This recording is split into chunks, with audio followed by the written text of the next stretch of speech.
রে, তো দুধ দেখানো জামা প্যান্ট না পড়লে হয় না? না, আমার দুধ আছে তাই আমি দুধ দেখাই। যাদের মধ্যে ট্যালেন্টের খুব অভাব পৃথিবীতে এসেছে, কোনো ট্যালেন্ট ছাড়াই শুধুমাত্র তারাই সোশ্যাল মিডিয়ায় দুধ দেখায়।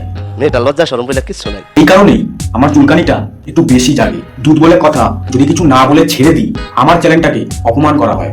তোমাদেরকে ফুল মজা দিতে আজকে আমি এসেছি পায়েল মন্ডলকে নিয়ে।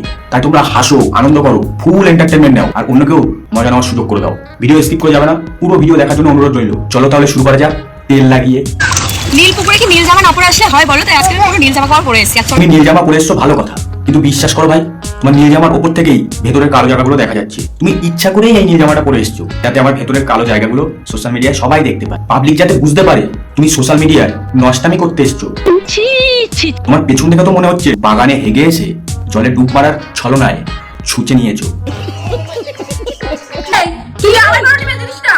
আরে কেমন মেনজিনিস? আজকালকার দুনিয়াদের মেয়েরা ড্রেসিং সেন্স ফ্যাশন। সোশ্যাল মিডিয়ায় ফ্যাশন বানানোর আগে আধার কার্ডে নিজের ছবিটা একবার দেখে এসো তো। তোমাকে কালো মহিষের মতো লাগে, মনে হয় কোনো কালো মহিষের ওপর ফুলসজ্জার বউয়ের মতো মেকআপ করা হয়েছে। সোশ্যাল মিডিয়ায় পাছা না দেখিয়ে বাড়িতে গিয়ে আয়নায় নিজের পাছাটা একবার দেখো, কতটা অন্ধকার, যেখানে মানুষ গেলে হারিয়ে যাবে। তোমার ওই পেছন সাইড অ্যামাজনের জঙ্গলকেও হার মানাবে। তুলছি না, ভিডিও করছি। আরে কি ফটো আমার ভিডিও করতে ভালো লাগে না এখন। ম্যাডাম কিন্তু নাটক করে বুঝিয়ে দিল, আমি কিন্তু ভেতরে কিচ্ছু পড়িনি, জীবনে কিচ্ছু পড়বও না। আমার মধ্যে কোনো ট্যালেন্ট নেই। সোশ্যাল মিডিয়ায় যত আমি দেখাবো তত আমি ভাইরাল। আচ্ছা হাতে কি? আরে এটা নিয়ে লোকের এক মাসে সংসার চলে যাবে। তাও ভালো, আর্ধেক উলঙ্গ হয়ে পয়সা তো কামাই না। তোমাদের মতো মেয়েদেরকে রোস্ট করে পয়সা ইনকাম করি। তোমাদের নষ্টামির জন্য সোশ্যাল মিডিয়ার জঞ্জালে ভর্তি হয়ে গেছে। সোশ্যাল মিডিয়া তো আর বন্ধ করতে পারবো না, তবে তোমাদের মতো জঞ্জালের সাথে যুদ্ধ করে যাবো। সেটাই তো আমাদের মতো রোস্টারদের কাজ। সুন্দরী মেয়েরা কিন্তু বিকেল বেলায় ঘুম থেকে ওঠে। তুমি কোন অ্যাঙ্গেল দিয়ে সুন্দর একটু বলো তো বাবা? দেখতে তো একদমই কালো, মানে অন্ধকারকেও হার মানো। তার মধ্যে নেই কোনো ট্যালেন্ট, কথায় কথায় সোশ্যাল মিডিয়ায় এসে আর্ধেক উলঙ্গ হয়ে যাও। তুমি কোন দিক দিয়ে বলা সুন্দর বলো তো? একটু স্কিন কেয়ার করবো। আর সুন্দরী মেয়েদের আশা করি তোমরা এখন অব্দি জেনেই গেছো যে কোনো কাজ করতে হয় না, তো তাদের করে স্কিন কেয়ারটা কমপ্লিট করে। যারা প্রপারলি সুন্দর তাদের কোনো ক্রিম লাগে না, তাদের দেখতে এমনিই সুন্দর হয়। আর তুমি যদি 7 দিন ক্রিম মাখা বন্ধ করে দেয়, তোমাকে উগান্ডার কাজের মাসিদের মতো মনে হবে। 1 মিলিয়ন ফলোয়ার্স নিয়ে পুকুরে চান করিস?